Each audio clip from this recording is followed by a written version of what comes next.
노하기를 더디하는 자라고 이렇게 이야기합니다. 분노 조절. 지금 이 시대는 분노 조절 장애라고 일컫는 사람들이 참 많은 시대입니다.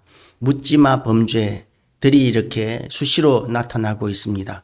자그마한 일에도 참지 못하는 이런 사람들이 굉장히 많아진 시대입니다. 그래서 노하기를 속히 하는 자는 어리석은 일을 행하고 악한 계교를 꾀하는 자는 미움을 받는다. 그 노하기를 속히 하는 것이 어떤 사람들은 자기의 감정들을 묵혀두지 않고 이렇게 잘 해소하는 것이다 라고 생각하기도 하지만 이런 말이 있습니다. 참는 것을 계속해서 너무 오랫동안 잘 참는 사람은 우울증에 걸리고 또한 참지 않고 화를 잘 내는 사람은 심장병에 걸린다 라는 이런 말을 들은 적이 있습니다. 그래서 너무 참아도 병이 되고 너무 분을 잘 내어도 병이 된다는 것이죠. 그래서 우리는 적절한 중용이 필요합니다. 지혜도 필요합니다. 우리가 어떤 때에 참지 말아야 하는지 어떤 때에 참아야 하는지에 대한 지혜가 우리에게는 필요한 것이죠.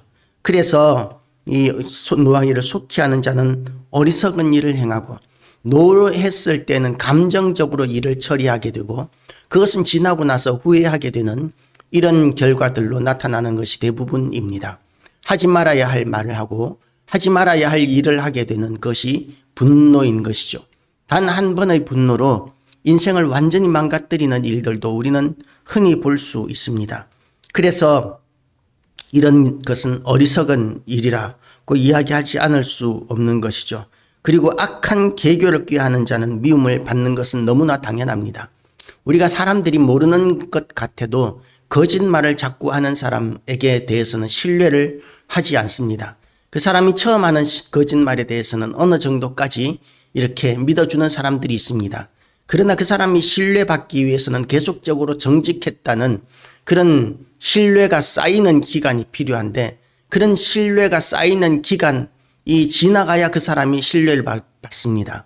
우리가 은행 거래를 하면서 우리의 신용도가 계속해서 단번에 올라가는 것이 아니라 처음 가입했다고 올라가는 것이 아니라 은행과 신뢰감 있게 오랫동안 계속 거래를 했을 때 우리의 신용도가 올라가는 것과 마찬가지로 사람들과의 신뢰도 그렇게 오랜 시간 지켜보면서 올라가는 것입니다.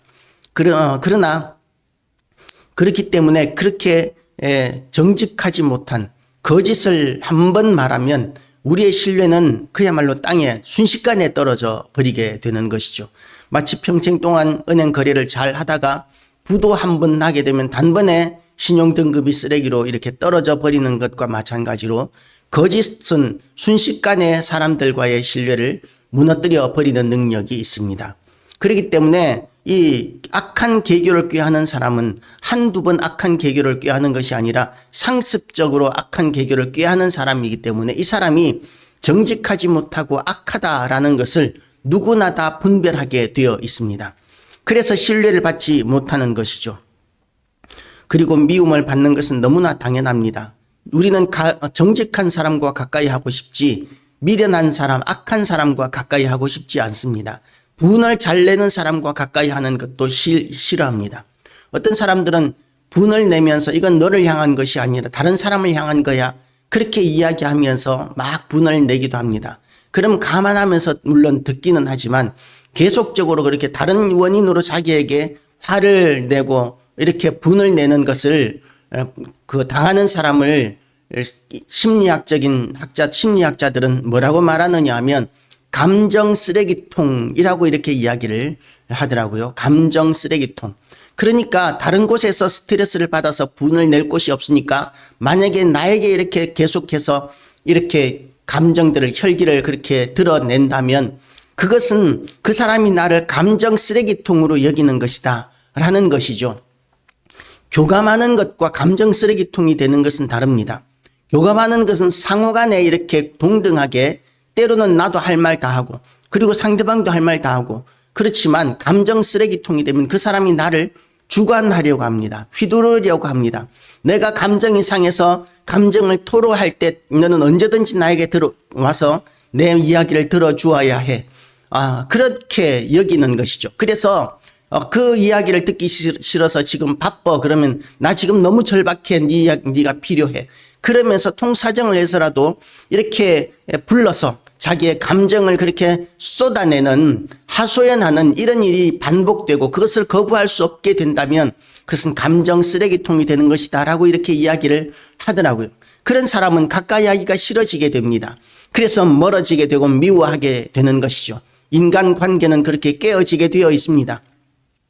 그래서 우리가 누군가를 감정 쓰레기통으로 삼아서도 안 됩니다. 난 이건 너한테 하는 이야기가 아니야. 이거는 내가 그 다른 문제 때문에 너무 화가 나서 하소연할 데가 없어서 너에게 하는 이야기야 라고 이야기하면서도 그 사람에게 계속적으로 그런 태도를 취한다는 것은 그 사람을 쓰레기통 취급하는 것이니까 얼마나 무시하는 일입니까? 그러니까 우리가 분을 내는 것 그 자체가 절제되어야 할 덕목입니다. 절제되지 못하는 분노, 이것은 우리가 사람들로부터 어리석은 자로 이렇게 낙인을 찍히게 되고 미움을 받게 되는 것이죠. 악인은 선인 앞에 엎드리고 불의한 자는 의인의 문에 엎드리느니라. 우리가 결국은 지금은 악인들이 이기는 것 같아요. 승리하는 것 같아요. 악인들이 잘 되는 것 같습니다. 그러나 하나님께서 보시기에는 악인들은 결국 선인 앞에 엎드리고 불의한 자는 의인의 문에 엎드린다고 이렇게 이야기합니다. 가난한 자는 이웃에게도 미움을 받게 되고 부유한 자는 친구가 많으니라. 돈이 많은 것은 어떻게 생각합니까? 돈이 과연 선일까요? 악일까요? 돈이 누구에게 있느냐에 따라서 선이 되기도 하고 악이 되기도 합니다. 그런데 분명한 것은 무엇이냐 하면 돈이 많은 사람에게는 친구가 많고 돈이 없는 사람에게는 친구가 없다는 것이죠. 그것은 다시 말해서 돈이 주는 유익이 분명히 있다는 것을 의미합니다. 물론 우리에게는 돈이 우선이 아니라 하나님이 우선입니다. 하나님이 우선이기 때문에 하나님을 의지하면서 살아가는 사람들은 가난함에도 처할 줄 알고 부유함에도 처할 줄 아노라고 고백한 그 바울의 그 고백처럼 우리는 가난 때문에 위축되지도 않고 부유함 때문에 교만하지도 않는 그런 태도를, 자세를, 그런 삶을 누릴 수 있습니다. 그런데 일반적으로는 가난한 자에게는 사람들이 다가오지 않고 부담을 느끼게 됩니다. 그러나 부유한 자는 친구가 많습니다. 그런데 부유하다고 해서 이웃을 업신 여기는 자는 죄를 범하는 자라고 이렇게 이야기합니다. 부유한 자라면 하나님께서 우리에게 물질을 주시고 우리에게 부유함을 주셨다면 그러면 우리는 빈곤한 자를 불쌍히 여길 줄 알아야 합니다. 우리에게 있는 물질, 하나님께서 우리에게 주신 모든 물질은 나 혼자 누리라고 주신 것이 아니라 하나님의 나라와 그 의를 위하여 하나님의 뜻을 위하여 사용하라고 주신 것입니다. 하나님께서 이웃을 위하여 사용하고 하나님 나라를 위하여 사용하라고 주신 그 율법을, 그 물질을 나 혼자 누리는 것은 그것은 악을 행하는 것이죠. 그렇지만 하나님이 주신 그 선하신 목적대로 사용하는 자들에게는 하나님께서 복을 허락하여 주십니다. 그래서 하나님이 주시는 기쁨이 충만하게 되고 몸이 건강해지게 되고 그리고 형통해지는 역사들을 우리가 누릴 수 있게 되는 것이죠. 그리고 악을 도모하는 자는 잘못 가는 것입니다. 결국 반복적으로 악을 도모하는 자는 잘못 가는 것이다 라고 이렇게 이야기합니다.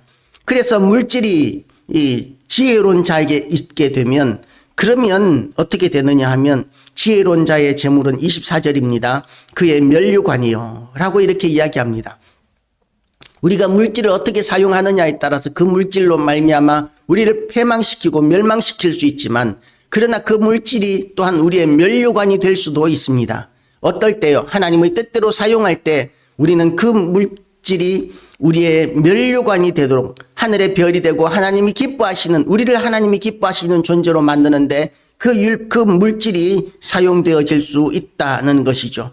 그래서 지혜로운 자의 재물은 그의 면류관이요 미련한 자의 소유는 다만 미련한 것이다 라고 이렇게 이야기합니다. 진실한 증인은 사람의 생명을 구원하여도 거짓말을 뱉는 사람은 속이느니라. 여호와를 경외하는 자에게는 견고한 의뢰가 있나니 그 자녀들에게 피난처가 되리라. 여호와를 경외하는 자들에게는 자녀들까지도 하나님께서 돌보아 주십니다.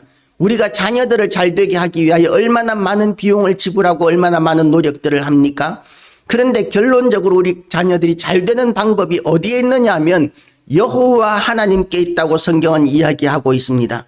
그래서 노하기를 더디하는 자는 크게 명철하여도 마음이 조급한 자는 어리석음을 나타내느니라. 하나님께서 여호와를 노하기를 더디하는 자, 여호와를 경외하는 사람은 노하기를 더디할 수밖에 없습니다. 왜냐하면 여호와 하나님께서 우리와 함께 계시는 것을 알고 있으면서 하나님 존전에서 그렇게 노를 바라는 것은 쉽지 않은 일이기 때문입니다. 두려워함이 먼저 생기기 때문에 우리는 노를 범하지 않을 수 있습니다. 예를 들어서 판사 앞에 섰는데 판사에게 판단을 받습니다. 우리는 재판받기 위하여 판사 앞에 섭니다. 그것은 그렇지만 그 앞에서 분을 내는 사람은 많지 않습니다. 왜냐하면 판사의 한마디에 따라서 나의 형량과 운명이 달라지게 될 것이기 때문입니다. 그런데 만약에 판사가 아닌 사람인 우리에게 판결을 하고 우리를 판단하게 된다면 네가 뭔데 판단이야, 너는 네 일이나 해 라고 이렇게 우리는 반박할 수 있게 되는 것이죠. 두려워할 것이 없기 때문에 그렇습니다. 그래서 우리는 하나님 앞에서 살아가는 자로서 하나님의 은혜가 우리가 절대적으로 필요한 존재라는 것을 인식하면 우리는 노하기를 더디할 수밖에 없습니다. 하나님 앞에서 함부로 분노를 이렇게 드러낸다는 것은 하나님께 대한 불경죄가 될 수 있기 때문에 그렇습니다. 그래서 하나님을 두려워하는 마음, 경외하는 마음을 가지시고 하나님 앞에서 우리가 살아간다는 것을 날마다 인식하게 되시기를 주님의 이름으로 축복합니다. 그러나 조급한 자는 어떻습니까? 조급한 자는 어리석음을 나타내느니라. 어떤 사람이 조급한 사람입니까? 분이 날 때에 분을 속히 내는 사람, 이런 사람은 조급한 사람입니다. 평온한 마음은 육신의 생명이나 시기는 뼈를 썩게 하느니라. 평온한 마음을 누리지 못할 환경들이 많습니다. 왜 남들은 잘 되는데 나는 잘 안 될까? 왜 다른 아이들은 건강하고 잘나고 공부도 잘하는데 왜 우리 아이는 이 지경일까? 이렇게 다른 사람과 비교하기 시작하면 시기하는 마음이 생기는데, 그렇게 되면 우리 아이들이 더 잘 되고 우리가 더 형통해지는 것이 아니라 우리의 뼈를 썩게 한다고 이렇게 이야기합니다. 그리고 가난한 자를 이렇게 하나님께서 돌보시는 이유가 뭐냐 하면, 가난한 자를 학대하는 자는 그를 지으신 이를 멸시하는 자요, 궁핍한 자를 불쌍히 여기는 자는 주를 공경하는 자이기 때문에 그렇다고 본문은 이야기하고 있습니다. 하나님께서는 부한 자나 가난한 자나 다 창조하신 창조주 하나님이십니다. 다 하나님의 것입니다. 그런데 다 하나님 손안에 있는 자들이 조금 더 맡았다고 해서, 물론 그것도 자기의 것이 아니고 하나님의 것이라고 이렇게 말씀하고 계시는데도 자기에게 맡겨진 것이 조금 더 많다고 해서 맡지 못한 가난한 자들에게 대해서 무시하고 멸시하는 것은 하나님을 멸시하는 것이라고까지 우리에게 말씀하고 있는 것이죠.